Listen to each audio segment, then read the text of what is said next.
ବଡ଼ ପରଦାର ସୁପରଷ୍ଟାର କୋଟି କୋଟି ଭାରତୀୟଙ୍କ ହୃଦୟରେ ରାଜ କରି ସ୍ୱତନ୍ତ୍ର ପରିଚୟ ସୃଷ୍ଟି କରିଛନ୍ତି ବଲିଉଡରେ।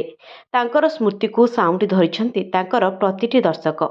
ଆଜି ସେମିତି ଜଣେ ନାୟକଙ୍କର ଜନ୍ମଦିନ। ସେ ହେଉଛନ୍ତି ବିଗ୍ ବି। ବଲିଉଡ ସୁପରଷ୍ଟାର ଅମିତାଭ ବଚ୍ଚନ ଆଜି 83ତମ ଜନ୍ମଦିନ ପାଳନ କରୁଛନ୍ତି ବିଗ୍ ବି। ଏଥିପାଇଁ ସାରା ଦେଶରୁ ତାଙ୍କ ନିକଟକୁ ଶୁଭେଚ୍ଛାର ସୁଅ ଛୁଟୁଛି। ବିଗ୍ ବି ଜନ୍ମଦିନରେ ଗଣମାଧ୍ୟମକୁ ସ୍ୱତନ୍ତ୍ର ସାକ୍ଷାତକାର ଦେଇଛନ୍ତି। ଏହି ଅବସରରେ ଅନ୍ୟ କଳାକାରଙ୍କୁ ପ୍ରଶଂସା କରିଛନ୍ତି ଅମିତାଭ। ଶୋଲେ, ଜଞ୍ଜିର, ଦିୱାର ମୁଭିରେ ନିଜର ନିଖୁଣ ଅଭିନୟ କରି ପରିଚୟ ସୃଷ୍ଟି କରିଛନ୍ତି ବିଗ୍ ବି। ବଲିଉଡ କୁହେ ଯେଉଁଠି ସେ ଠିଆ ହୋଇଛନ୍ତି ସେଇଠୁ ହିଁ ଲାଇନ୍ ଆରମ୍ଭ ହୁଏ। ଦିନେ ତାଙ୍କର ଗମ୍ଭୀର ସ୍ୱର କାରଣରୁ ତାଙ୍କୁ ରିଜେକ୍ସନର ସାମ୍ନା କରିବାକୁ ପଡ଼ିଥିଲା। ଆଜିର ଦିନରେ ସେହି ସ୍ୱର ଡିମାଣ୍ଡର ଅଧିକ।